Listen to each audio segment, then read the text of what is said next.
Welcome to the silent screams, where the quiet isn't peace. It's a warning. Every story you'll hear here is said to be true, whispered by those who lived to tell it, and by those who didn't. So turn off the lights, put on your headphones, and listen closely, because the things you're about to hear aren't just stories, they're the echoes of real nightmares. Pause, faint sound of a distant scream, then whisper. This is the silent screams. Fear has a strange way of creeping into our lives. It doesn't always announce itself with screaming ghosts or haunted houses. Sometimes it hides behind familiar streets, inside the soft hum of a late-night bus, or in the smile of a stranger who looks just a little too kind. It's the kind of fear that doesn't belong to horror movies, it belongs to real life. Every year, thousands of people vanish without a trace. Some are found days later, shaken but alive. Others are never seen again. And while the news covers their names briefly before moving on, their stories never truly fade. For the ones who survive, the nightmares never stop replaying. Imagine walking home at night, headphones in, thinking about nothing at all. Then, a car slows down beside you, the window rolls down, and a voice calls out friendly.com, pretending to know you. That single second, that simple glance, is the beginning of a nightmare that could change your life forever. These stories don't happen in dark forests or abandoned hospitals. They happen in parking lots, bus stops, and quiet neighborhoods. The places we think are safe, the places we let our guard down. Tonight, you'll hear 3 true stories. 3 moments when ordinary people came face to face with the kind of terror that doesn't haunt your dreams, it haunts your waking hours. Each of them felt it, that cold prickle down the back of the neck, that gut instinct whispering something's wrong. They listened to that instinct. And that's why they're still here to tell their story. But not everyone gets that chance, because sometimes evil doesn't hide in the shadows. Sometimes it walks right beside you. It was the kind of night that felt endless, cold, damp, and too quiet. Claire had just finished her shift at the small diner where she worked. The streets were empty, painted in the dull orange light of flickering Her footsteps echoed faintly on the wet pavement, mingling with the distant buzz of a neon sign that read open 24 hours. It was the same route she walked every night, familiar, safe. But that night, she noticed something. A white van parked across from the diner. Its windows were tinted so dark she couldn't see inside. She remembered seeing it the night before, maybe even the one before that. She told herself it was nothing, someone's delivery vehicle, maybe. Still, as she walked past it, the feeling of being watched wrapped around her like a noose. Halfway home, she heard it, an engine turning over. Headlights flared to life behind her, flooding the quiet street in blinding white. Her heart skipped. The van crept forward, matching her pace. Then a man's voice, deep and rough, broke the silence. "Hey miss, you dropped something." Claire froze mid. She looked down. The sidewalk was empty. When she didn't answer, the voice came again, this time sharper. "I said, you dropped something." Her pulse pounded in her ears. She took a step forward, quickening her pace. The van followed, tires whispering on the wet asphalt. Claire's breath came faster. She fumbled for her phone. Dead battery. Of course. The van accelerated just slightly. The passenger side window rolled down further. She could see him now, a silhouette, a grin too wide to be friendly. Claire ran. The sound of tires screeched behind her, the van lurching forward. She bolted toward the glow of a convenience store up ahead. Her lungs burned, her hands shaking as she reached for the door. Then she heard it, the distinct metallic click of the van door sliding open.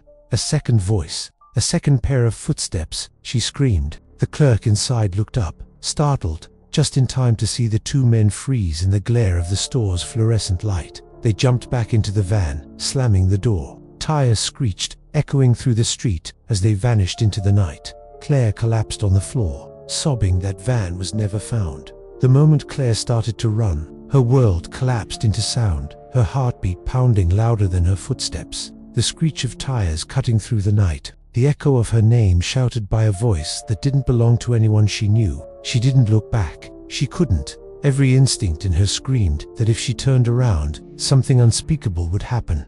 The air was cold and sharp in her lungs. The puddles on the street splashed beneath her shoes as she sprinted toward the only light ahead, the convenience store that glowed like a fragile beacon in the dark. The van's headlights swung wildly, illuminating the walls, the trees, the back of her jacket, as if the beam itself were hunting her. "Wait, come here," one of the men shouted. The van's sliding door slammed open. She could hear someone's boots hitting the ground, the heavy rhythm of another person running faster than her. Closer now. Claire's vision blurred. Her bag slipped from her shoulder, but she didn't stop. Every muscle in her body screamed for her to keep moving. The sound of those footsteps grew louder, matching the chaos of her breathing. Then the unmistakable sound of a lighter flicking behind her. She didn't understand why, until she caught a faint flash of reflection. Metal. Something glinted in the man's hand. Her scream tore through the quiet street. The clerk at the convenience store jerked his head up, startled, just as Claire slammed into the glass door, pounding on it with both fists. "Help me, please." The man behind the counter ran toward her. The automatic door barely had time to slide open before Claire stumbled inside. Outside, the two men froze in the store's light. For a brief second, their faces were visible, empty, unbothered, like men who had done this before. Then they jumped back into the van. Tires screeched, spinning against the slick pavement as they sped away into the darkness. Claire fell to her knees, trembling so hard she couldn't speak. The clerk locked the door and called the police, but even as sirens wailed in the distance, she couldn't shake the feeling that the van hadn't gone far. Somewhere out there, in the maze of dark streets, its headlights might be waiting again, engine humming softly. For the next girl walking home alone, the flashing red and blue lights painted the wet pavement like a nightmare in color. Claire sat on the curb outside the convenience store, wrapped in a thin blanket that did nothing to stop her shaking. The clerk stood beside her, trying to explain to the officers what he'd seen. Two men, a white van, no license plate, no clear faces, just shadows moving with purpose. The officers took her statement carefully, but their words felt distant, hollow. "We'll look into it. You did the right thing. You're safe now." Safe. The word didn't mean anything anymore.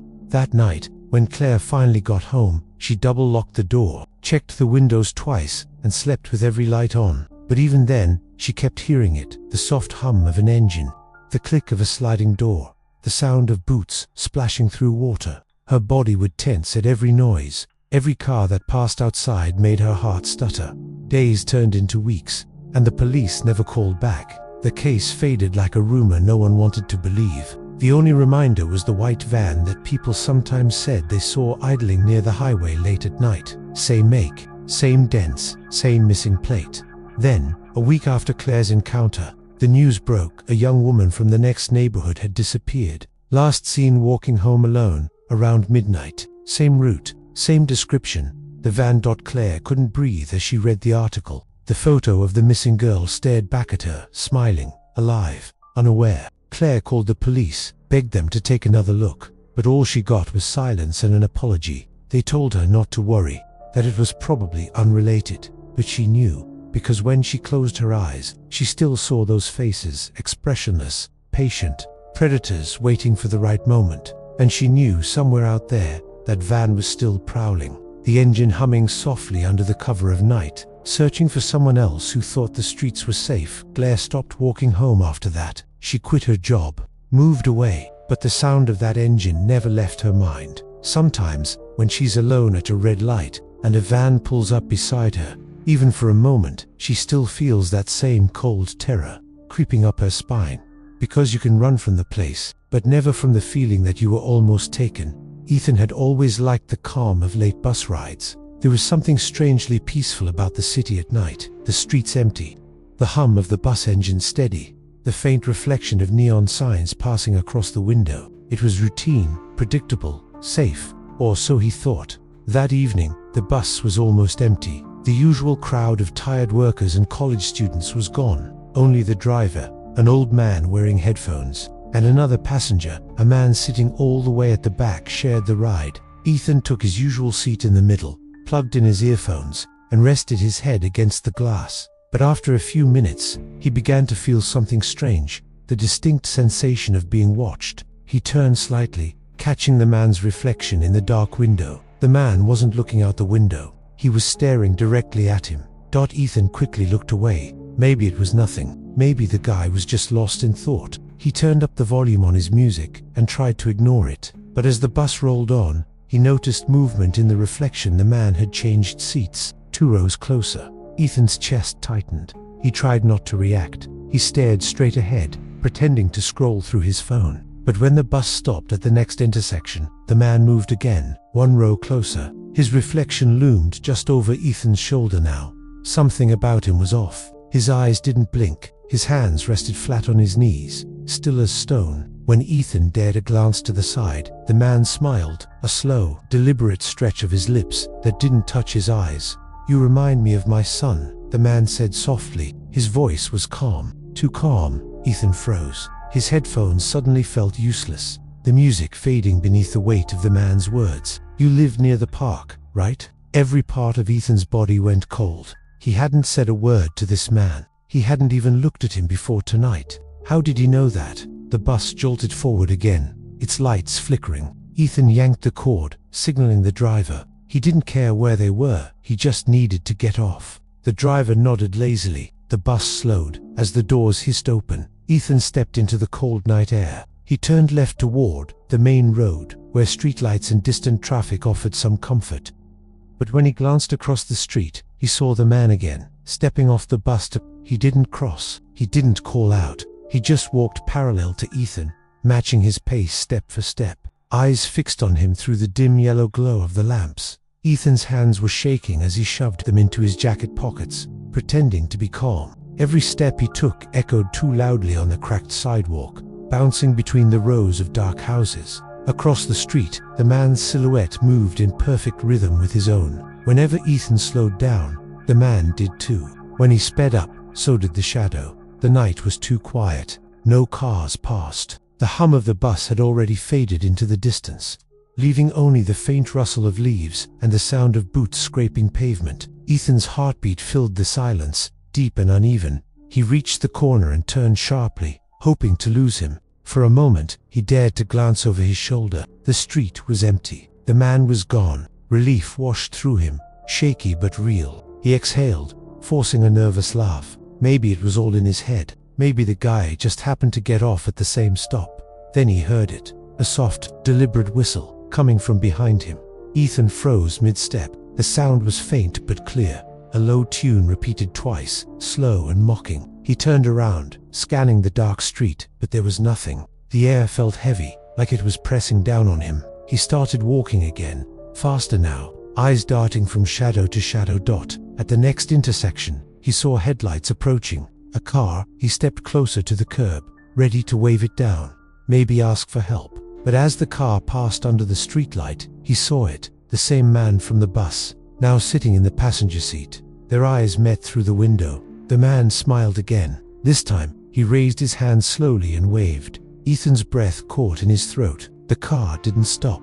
It kept rolling slowly, following him at a crawling pace. He broke into a run, cutting across the street and darting into an alley. His shoes splashed in a puddle, the sound too loud, too desperate. He didn't dare look back. He just ran until his lungs burned and his legs felt like lead. When he finally reached his front door, he fumbled with the keys, shaking so hard he could barely fit them into the lock. He burst inside, slammed the door, and pressed his back against it. The silence that followed was deafening. Through the peephole, he saw nothing but darkness. Still, he couldn't shake the feeling that somewhere out there, parked under a dead streetlight, that same car was waiting, and inside, the man was still smiling. That night, Ethan didn't sleep. He sat by his window until dawn, watching the empty street and listening for the sound of that soft, whistled tune. It never came again. But from that night on, he never took the bus home after dark. Because once you've been hunted, the quiet never feels safe again. Morning came, but it didn't feel like morning. The world outside Ethan's window was grey and hollow, muffled by exhaustion and disbelief. He hadn't slept at all. Every creak of the house had made his muscles tense. Every passing car had sent a shiver crawling up his spine. But as daylight pushed away the night, he began to wonder if he had imagined it all. The man, the car, the smile. Maybe fear had twisted an ordinary night into something darker. He tried to convince himself of that as he walked downstairs for breakfast. His mother was sitting at the table, the TV murmuring softly in the background. News anchors spoke with that detached calm reserved for tragedy. Then, something in their tone caught his attention. His mother turned up the volume. Authorities are still searching for the suspect, connected to multiple attempted abductions near downtown bus stops. the reporter said. Victims describe a tall man in his late 40s with pale skin and short dark hair, often seen driving a grey sedan. Police are warning commuters to remain cautious during late-night hours.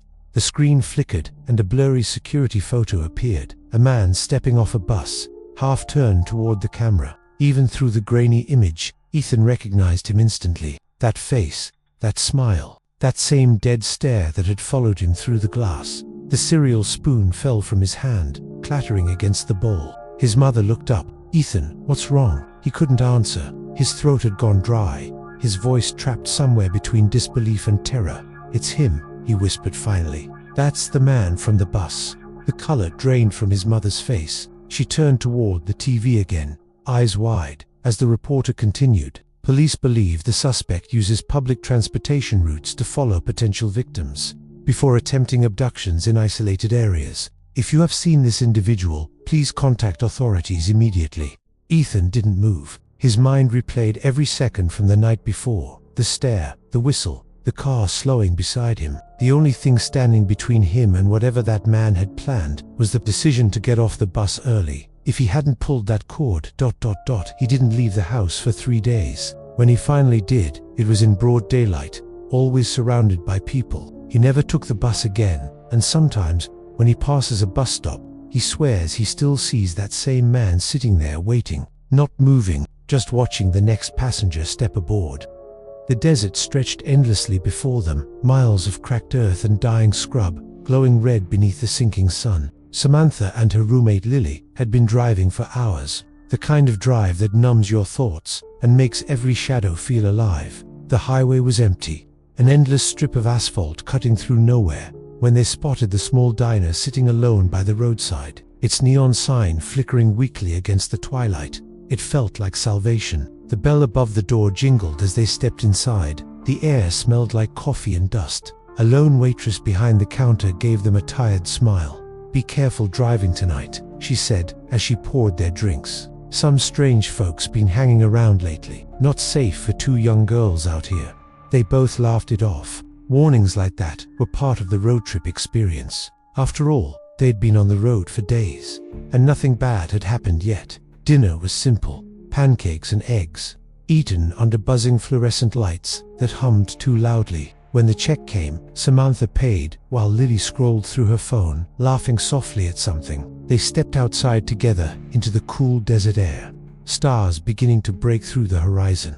That's when Lily froze.